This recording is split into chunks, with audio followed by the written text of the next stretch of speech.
Hello everyone, so welcome to the unit 4 and chapter 6 of your NCERT, that is work power energy।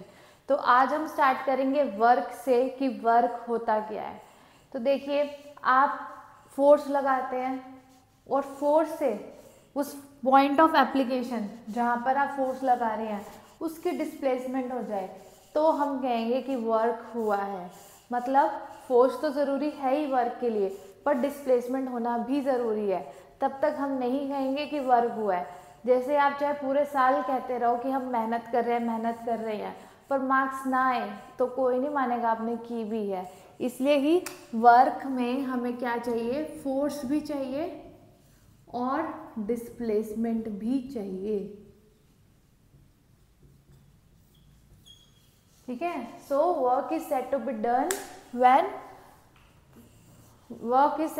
Bye force when point of application जहाँ पर हम लगा रहे हैं is displaced by some distance, तब हम कहेंगे कि वर्क हुआ है।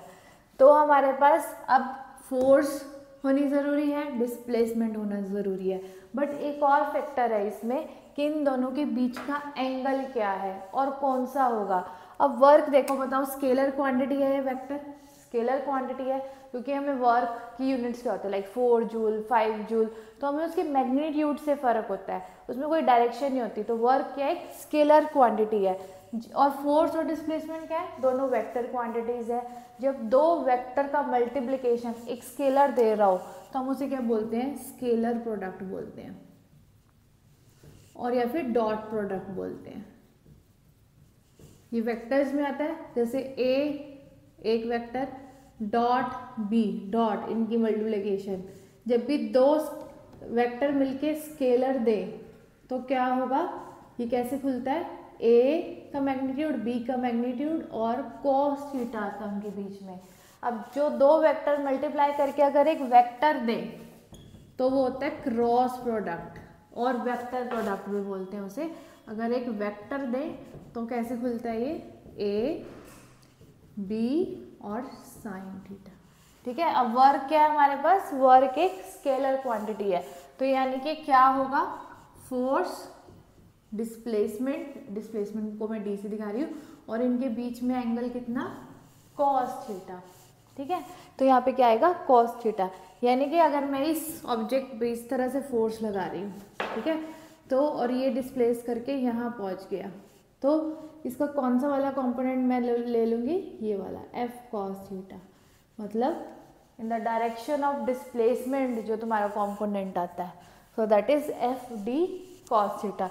अब देखो कॉस थीटा का ग्राफ क्या होता है, इस तुम्हारे पास कॉस थीटा का 0 पे 1 होता है, तो इस तरह से स्टार्ट होता है। तो कुछ वैल्यूज पॉजिटिव, कुछ वैल्यूज नेगेटिव, तो यानी कि हमारा वर्क भी क्या रहेगा, कभी पॉजिटिव कभी नेगेटिव और कभी 0 भी।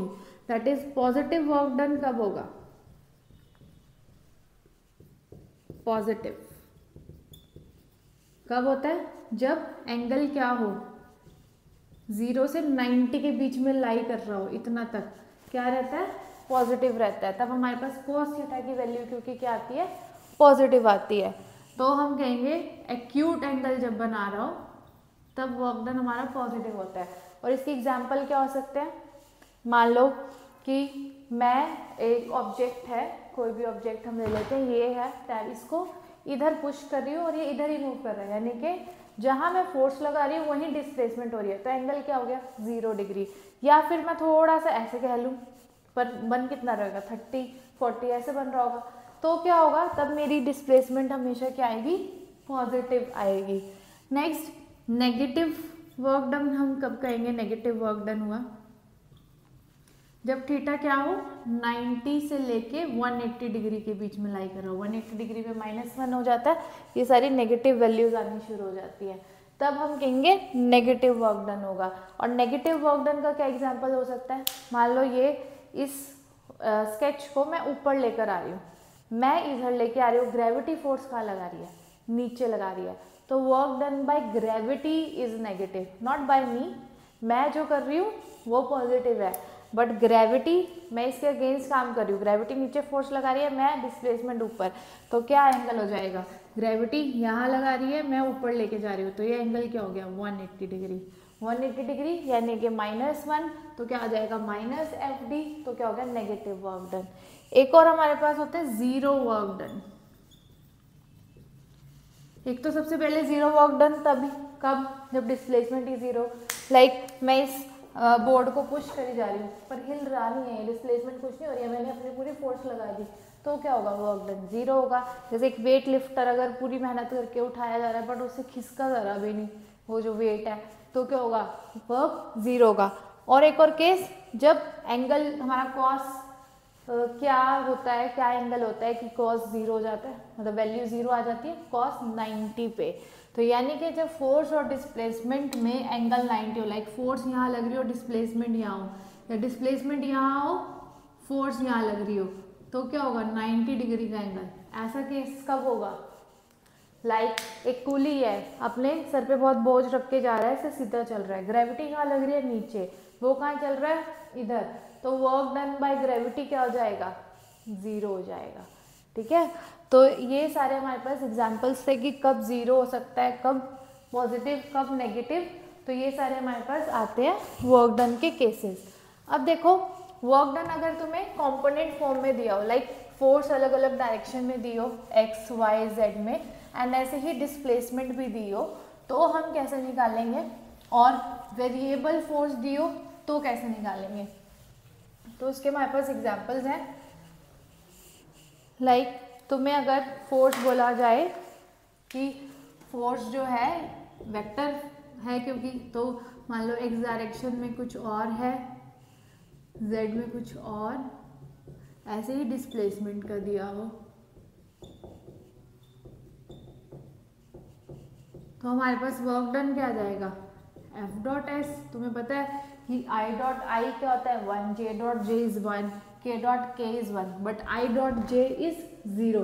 क्यों, क्योंकि आई डॉट जे इसका यूनिट वेक्टर का मैग्नीट्यूड 1 1 और इनके बीच में एंगल क्या होता है 90, तो क्या आ गया 0। और जो सेम वाले होंगे उसमें मतलब सेम डायरेक्शन एक्स एक्स, तो 1 1 और कॉस 0, तो क्या आ गया 1। तो यानी कि सारे सेम वाले मल्टीप्लाई हो जाएंगे और जो क्रॉस वाले हैं वो सारे 0 हो जाएंगे, तो क्या आ जाएगा एफ एक्स एक्स एक्स और यहाँ पे एफ वाई एस वाई, ऐसे ही F Z S Z.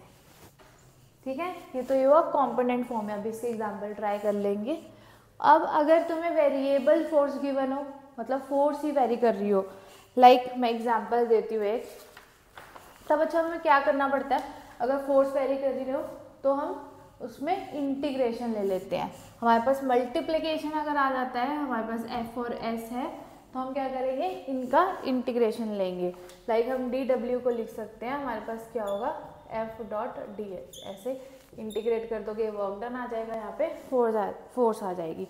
For example आपको फोर्स दी गई हो एक्स प्लस टू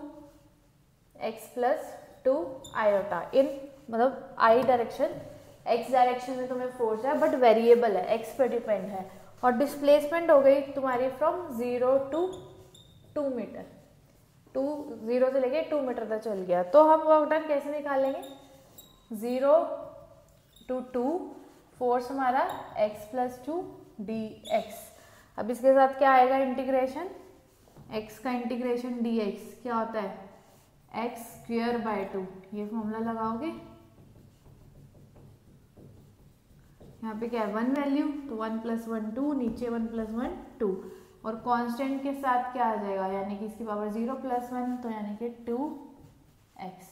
इसमें लिमिट पुट कर दो, पहले upper limit minus lower limit, तो क्या आ जाएगा 4/2 2 प्लस 4 4/2 प्लस 4, और ये सारा 0, तो क्या आ गया हमारे पास 6, हमारे पास 6 जूल वर्क डन। ठीक है, तो ये था वेरिएबल फोर्स के टर्म्स में। अगर एरिया दिया हुआ जैसे मान लो F और X का है और कुछ ऐसे ही लग रहा है हमारे पास, ऐसे वेरिएबल फोर्स है पर हमें ग्राफ गिवन है, तब हम क्या करते हैं इंटीग्रेशन, मतलब इंटीग्रेशन अगर इन दोनों फिजिकल क्वांटिटीज के इंटीग्रेशन से अगर वो क्वांटिटी आती है, मतलब मल्टीप्लिकेशन से वो क्वांटिटी आती है, तो यानी कि एरिया अंडर द ग्राफ से हमें वो चीज़ मिलने वाली है। देखो F dot x, F dot D x, integration से हमें वर्क मिलता है, यानी कि area under the F x graph हमें क्या देगा, वर्क डन। फॉर एग्जाम्पल हमें इस तरह से दिया गया हो, कोई ऐसे वेरिएबल फोर्स दी हुई है,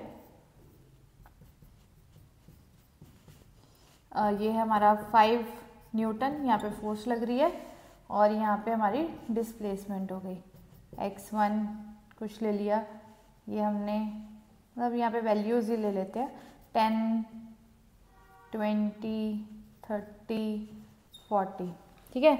तो वर्क डन कितना होगा, अगर वो 0 to 40 गया, 0 to 40 पूरा गया, कितना वर्क डन होगा, पहले इस ट्राइंगल का एरिया ऐसे रेक्टेंगल हो गया, फिर इसका पूरा सबका एरिया ऐड कर दोगे तो आपके पास वर्क डन आ जाएगा, ठीक है। तो ये ग्राफ के थ्रू अगर कंपोनेंट फॉर्म में गिवन ऑफ कंपोनेंट फॉर्म में लाइक तुम्हें ऐसे दे दिया जाए कि दिया हुआ है कि 2 iota plus 3j Newton force लग रही है और डिस्प्लेसमेंट है तुम्हारी 3i, तब क्या करोगे, सिर्फ तुम्हारा एफ डॉट एस होगा, यहाँ पे जे तो एक तरह से क्या, अगर कुछ नहीं दिया हुआ तो 0 है, तो ये चीज़ क्या हो जाएगी, 0 ही हो जाएगी, यानी कि सिर्फ 6 जूल हमारा वर्क डन होगा इन एक्स डायरेक्शन में।